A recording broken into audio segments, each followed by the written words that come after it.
Hello everyone. Today we will do the question answers of chapter The Great Stone Face Part 1.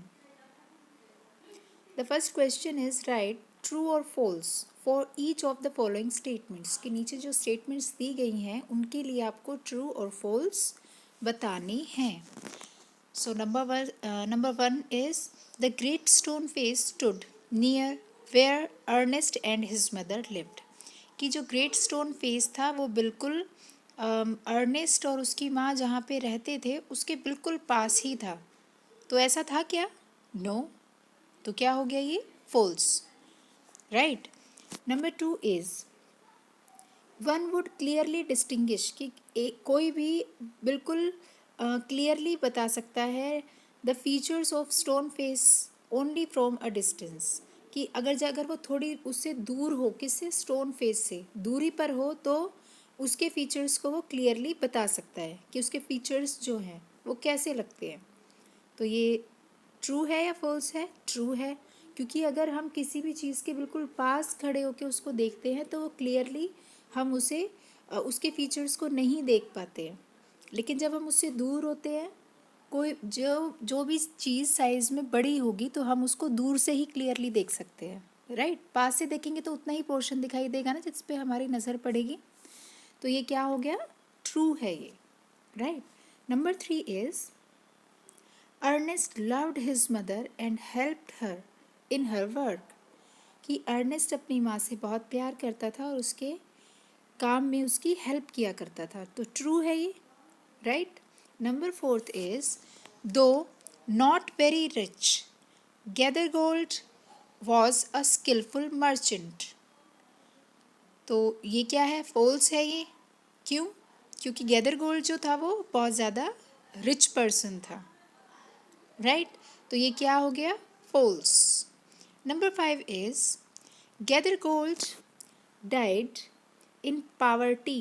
Poverty नहीं बोलेंगे हम, इसे क्या बोलेंगे? Poverty and neglect. गैदरगोल्ड गरीबी और नज़रअंदाजी मीन्स लोग उसके तरफ ध्यान नहीं देते थे, नज़रअंदाज करते थे, उसको अवॉइड करते थे, है ना. तो इस तरह से वो मर गया था. तो ये ट्रू है या फॉल्स है? It is also true. Right. Number 6 is the great stone face seemed to suggest that Ernest should not fear the general. ये ट्रू है या फॉल्स है? It is also false. ये फॉल्स है. Right. Now the question answers are number 1 is what was the great stone face. की जो great stone face है वो आखिर था क्या? अब देखिए चैप्टर का नाम भी यही है, ग्रेट स्टोन फेस. अब ये क्या हो सकता है? राइट. तो यही आपका फर्स्ट क्वेश्चन है. तो वो क्या है? The great stone face was a fine work of nature. की जो ग्रेट स्टोन फेस है वो नेचर मीन्स प्रकृति. राइट. तो प्रकृति का वो एक फाइन वर्क है. The mountain and the rock stood next to each other in such a way that it is resembled. Resemble का मतलब होता है मिलना, किसी से किसी चीज़ से दूसरी चीज़ का मिलना, उस सिमिलैरिटी होना उसमें. In the features of a human face. Resemble the features of a human face. Human नहीं बोलेंगे हम, इसे क्या बोलेंगे? ह्यूमन. Human face. कि जो ग्रेट स्टोन फेस है वो प्रकृति का एक आर्ट है जो कि अपने आप बनी है. राइट. कि मैन मेड नहीं था, वो अपने आप ही बन गया था. और कैसे बना था? कि इस तरह से माउंटेन एंड रॉक्स एक दूसरे के साथ इस तरह से थी वो, कि जब हम उसको दूर से देखते थे तो वो ऐसी लगती थी जैसे कि एक ह्यूमन फेस होता है. Right. The next question is what did young Ernest wish when he gazed at it. Gaze का मतलब होता है देखना, ध्यान से देखना. अब देखिए एक होता है गुस्से में देखना और एक होता है कि मीन्स प्यार से देखना. कि जब वो उसकी तरफ देखता था, गेज करता था, तो उसको वो कैसा लगता था, उसकी क्या विश थी उसकी, अर्नेस्ट की. तो यहाँ पे गेज का मीनिंग क्या है? looked. तो young Ernest wished that Stoneface could speak. Young Ernest को ऐसी मतलब यंग अर्नेस्ट की ये इच्छा थी कि काश ये स्टोन फेस जो है वो बोल सके. As it looked very kindly, क्योंकि वो बहुत ही ज़्यादा जो उसका फेस था वो दयालु लगता था. He felt he must have a very pleasant नहीं पढ़ेंगे हम, क्या पढ़ेंगे इसको, प्लेजेंट वॉइस. क्योंकि वो कैसा लगता था, दयालु लगता था उसका फेस, किसका, स्टोन फेस का. तो उसको लगता था, अर्नेस्ट को ऐसा लगता था कि जो उसकी वॉइस होगी, जो उसकी आवाज़ होगी वो बहुत ही खुश कर देने वाली होगी. प्लेजेंट का मतलब होता है खुश करने वाली आवाज़, right. Now the next question is what was the story attributed to the stone face. कि एक स्टोन फेस को एक स्टोरी जो थी वो उसके बारे में एक स्टोरी कही जाती थी. वो क्या स्टोरी थी, राइट. तो वो स्टोरी क्या थी कि the story was that a child would take birth. Story ये थी कि एक बच्चा जन्म लेगा. अब ध्यान से देखें आप इसे. The story was that, was है ये वॉज, और ये किस में है, पास्ट टेंस में है, right. That a child will take birth होना चाहिए था, एक बच्चा जन्म लेगा. आपको याद हो मैंने आपको 7th में समझाया था कि अगर जो फर्स्ट पार्ट है वो पास्ट में होता है, सीक्वेंस ऑफ टेंसेस में कराया था मैंने ये. तो उसके बाद जो पार्ट है उसका वो भी किस में होगा, पास्ट में ही होगा, अगर वो यूनिवर्सल ट्रुथ नहीं है तो, राइट. तो यहाँ पे क्या होगा, the story was that, story ये थी कि एक बच्चा जन्म लेगा. तो यहाँ पे ये फ्यूचर की बात कर रहे हैं लेकिन पास्ट में कर रहे हैं, इसीलिए क्या हुआ है, ये वुड यूज़ किया है हमने, विल यूज़ नहीं किया है, राइट.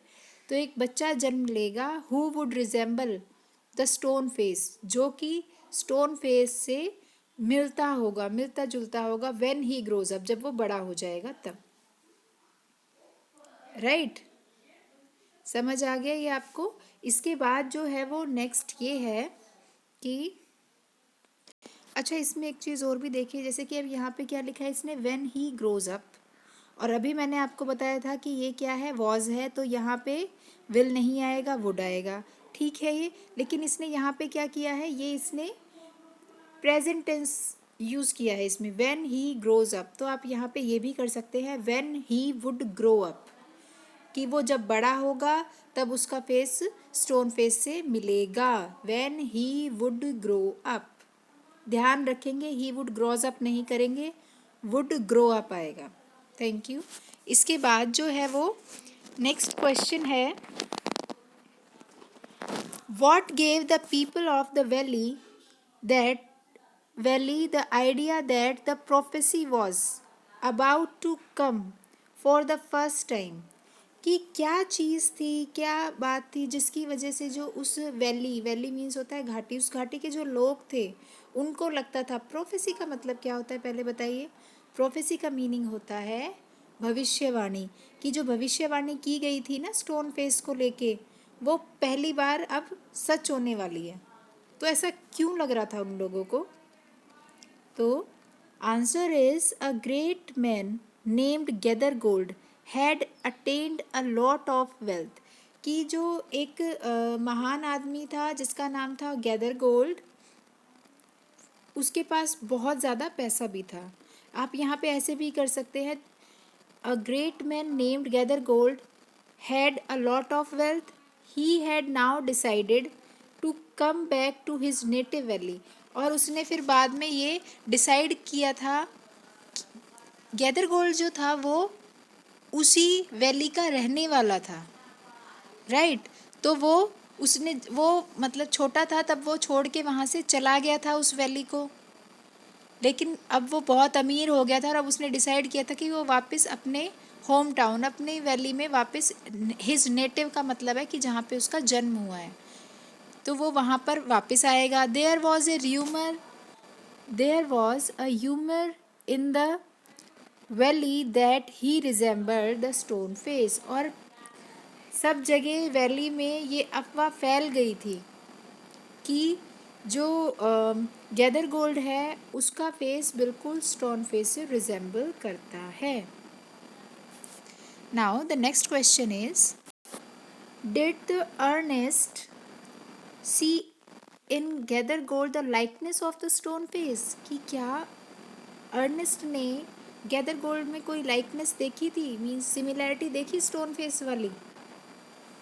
आपने वीडियो देखी थी ना, तो बताइए कि देखी थी या नहीं, उसे कोई सिमिलैरिटी मिली, उन दोनों में लाइकनेस मिली? No, Ernest didn't see any likeness in the man with the stone face. उसे कोई भी ऐसी सिमिलैरिटी या लाइकनेस नहीं मिली।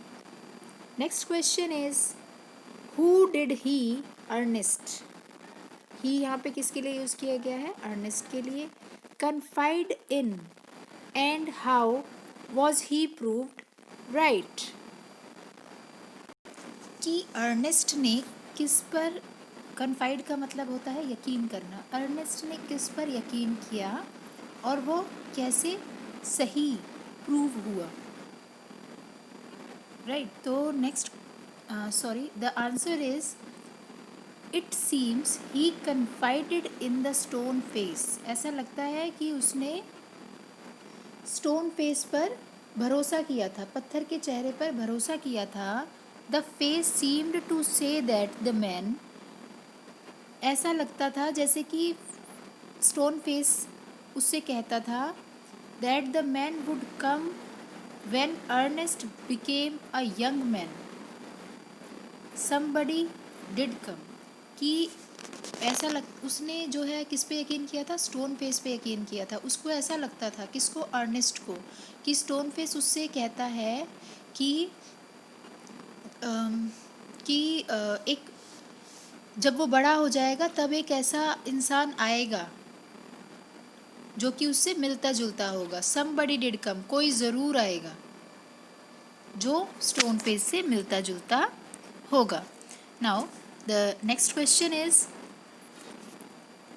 What made people believe General Blood and Thunder was the man? कि किस बात से लोगों को ये यकीन हो गया था, बिलीव हो गया था कि जनरल ब्लड एंड थंडर ही वो आदमी है? कौन? जो स्टोरी में था ना कि प्रोफेसी, जिसके लिए भविष्यवाणी की गई थी कि कोई ऐसा इंसान आएगा जो बिल्कुल स्टोन फेस से मिलता जुलता होगा। तो ऐसा लोगों को क्यों लग रहा था कि जनरल ब्लड एंड थंडर ही वो थे? General blood and thunder was a famous commander, क्योंकि वो एक फेमस कमांडर थे who had fought a great deal in the battle field, जो कि जिसने युद्ध में, लड़ाई में बहुत सारी लड़ाइयाँ लड़ी थी। मतलब बैटल फील्ड का मतलब होता है जहाँ पे लड़ाइयाँ लड़ी जाती हैं, तो उस जगह पे युद्ध क्षेत्र कह सकते हैं आप, वहाँ पे बहुत ज़्यादा लड़ाइयाँ उसने लड़ी थी। His friends from childhood said that he had always resembled the stone face, और उसके मित्र कहते थे कि शुरू से ही उसका फेस जो है वो स्टोन फेस से मिलता था, ऐसा उसके फ्रेंड्स कहते थे उसको। This made people believe that general blood and thunder was the man. इसी वजह से ही लोगों को लगता था कि जो जनरल ब्लड एंड थंडर है वो वही है जिसके लिए प्रोफेसी की गई थी। Now the next question is, Ernest compared the man's face with the stone face. What did he conclude? अर्नेस्ट ने उस इंसान का, उस व्यक्ति का तथा पत्थर की जब शक्ल मिलाई तो उसने क्या, मतलब क्या कंक्लूजन निकाला, क्या निष्कर्ष निकाला आखिरी में? किस किस की मिलाई थी जब उसने? जनरल की और स्टोन फेस की। जब उसने रिजेंबल करके देखा दोनों का फेस, तो उसने क्या कंक्लूजन निकाला? He concluded that there was no likeness between the general's face and the stone face. उसने ये कंक्लूजन निकाला कि उन दोनों के बीच में कोई भी समानता, कोई भी लाइकनेस, सिमिलैरिटी नहीं है। They were totally different from each other. वो बिल्कुल एक दूसरे से अलग थे।